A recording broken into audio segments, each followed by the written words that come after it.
Jeremiah chapter 14, verse 13. Then said I, Lord God, behold, prophesy unto them, ye shall not see the sword, neither shall ye have famine, but I will give you a sure peace in this place.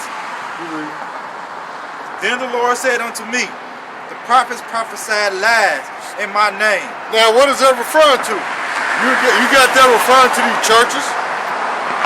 And these wicked Israelites out here that's saying what? You come serve the Lord, He's going to bless you with a lot of money. You won't see that. Your life is going to be wonderful. The Lord is going to make you prosperous and bless you. See what I'm saying? The Lord said what? They prophesying lies in my name. See what I'm saying? Why? Because a real prophet's supposed to... Hold it. I'm going to get Jeremiah 28 and 8. This is what a real prophet's supposed to be preaching wherever he's at. Jeremiah 28 and 8. The prophets that have been before me and before thee of old prophesied both against many countries and against great kingdoms of war and of evil and of pestilence. So do you see any of those pastors in the church doing that, preaching against this country? No, they always saying, God bless America, or God wants you people to be victorious and prosperous and debt-free. And that would never happen in this country. How the hell are you going to be debt-free when you're a slave? A slave is never debt-free. See what I'm saying? Why? Because you're serving servitude to your master. So as long as your master rules over you, that means what? You will always be in debt to your master. So you will never be debt-free. I forgot the term they were using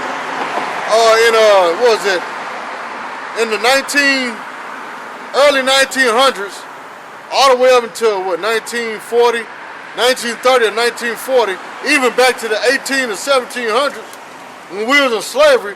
This white man used this philosophy. I forgot what it was called, but it was basically like usury. Like he'll tell this Negro, okay, you work for me for like 6 or 7 years, then you'll be free because you paid your debt.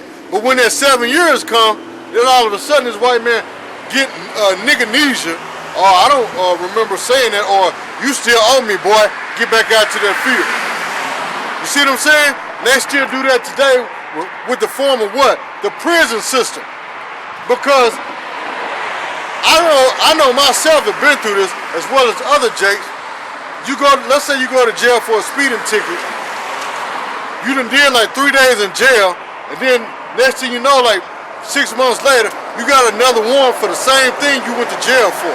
So then you go back to jail again, serve time for that, then you go see the judge after you done been there like 3 or 4 more days and tell the judge, look, I done already did time for this.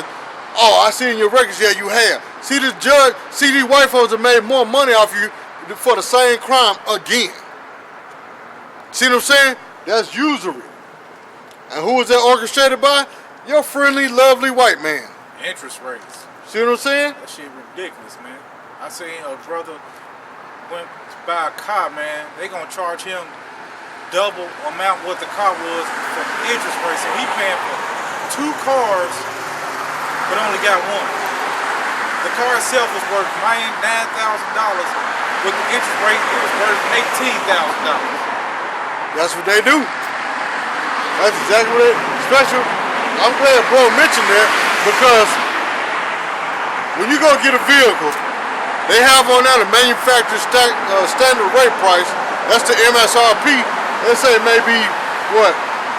Let's say $20,000. But then you look at the annual percentage rates, it'd be like 17%. So by the time you get through paying your personal property tax, your sales tax, plus the tax of that vehicle, you done went up to $35,000. On something that depreciates as soon as you leave the lot.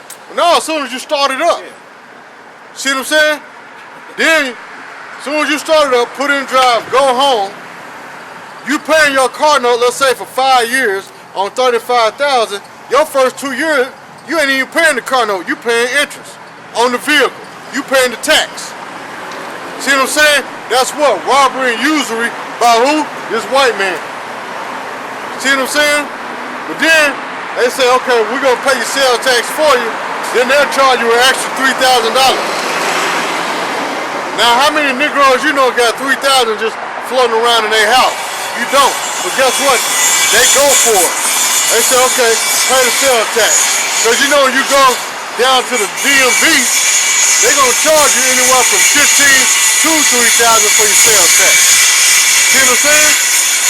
So then they add it to your car note. You done already negotiated, okay, I can spend no more than $220 a month for this vehicle. By the time you get through with sales tax, interest and all that, your note is up to $315, $320. You got to pay that for 5 years. Or however long your note is. You get what I'm saying? That's robbery, man. But y'all love this place, though. Y'all love it.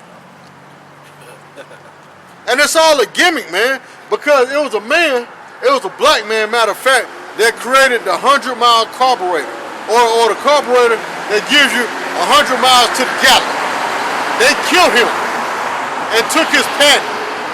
See what I'm saying? And put that on the back burner. See what I'm saying? Just like Nikola Tesla, which was an Israelite, he came up with the filament in the light bulb. They give the credit to Thomas Edison for the discovery of the light bulb, but no, it was Nikola Tesla because there's still a house in I think it's Ohio. It's still it's an old store that has the first light bulb that Nikola Tesla created still in that house today, and it's lasted over 100 years, still burning. But they killed Nikola Tesla. Why? Because they knew if he put that light bulb on mass production, this white man could not make no money off of it. That's why you have light bulbs that last for maybe 2 or 3 weeks at the most. See what I'm saying? It's all about money. That's what goes on here in America. It's all about money. Just like Black Friday. You have you Negro, Latino, Native American going crazy over some so-called deals, which ain't no deal, because let's say you get a computer. America spend maybe $5 for that computer, bring it here, charge $200 for it, but then on Black Friday, tell you they're giving you 50% off, which is $100. This white man still made a $95 profit.